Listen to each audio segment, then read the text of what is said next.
વરસાદ જોવા બાલ્કનીમાં આવેલી એક મહિલા નીચે પટકાઈ છે. નીચે પટકાતા જ ગંભીર ઇજાઓ પહોંચી છે અને ગંભીર ઇજાઓ પહોંચતા જ તેને સારવાર માટે સયાજી હોસ્પિટલ ખસેડવામાં આવી છે. પ્રાપ્ત માહિતી અનુસાર વડોદરા મહાનગરપાલિકા દ્વારા તમામ જર્જરિત ઇમારતોને ઘણા હાઉસિંગ આવાસો તેમજ મકાનોને નોટિસ પણ ફટકારવામાં આવી છે. હરણી વિજયનગર ખાતે ઇન્દિરા આવાસ યોજના છે.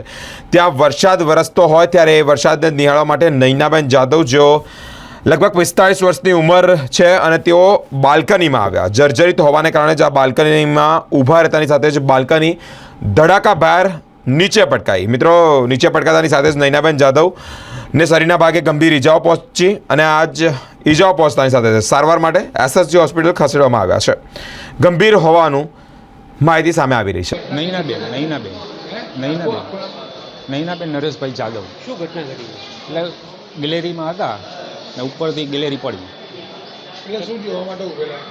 એ વરસાદ આવતો હશે એટલે બહાર નીકળ્યા હશે. કયા વિસ્તારમાંથી આવો છો? વિજયનગર, હરણી રોડ, એટલે પેલા ઉડાના મકાન એલમાં એલ એટલે મકાનો સાના છે? ઉડાના જ છે ને.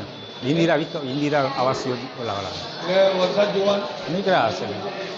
બાલ્કની જ પડી? આ બાલ્કની જ પડી. શું અત્યારે પરિસ્થિતિ શું છે? ડૉક્ટર સાહેબે થોડું ક્રિટિકલ કહી છે. ક્યાં વાગેલું છે? દાઢીમાં છે, અહીંયા હાથમાં છે અને એમરેજનું કહી છે. સીટી સ્કેન કરાવીએ તો ખબર પડે.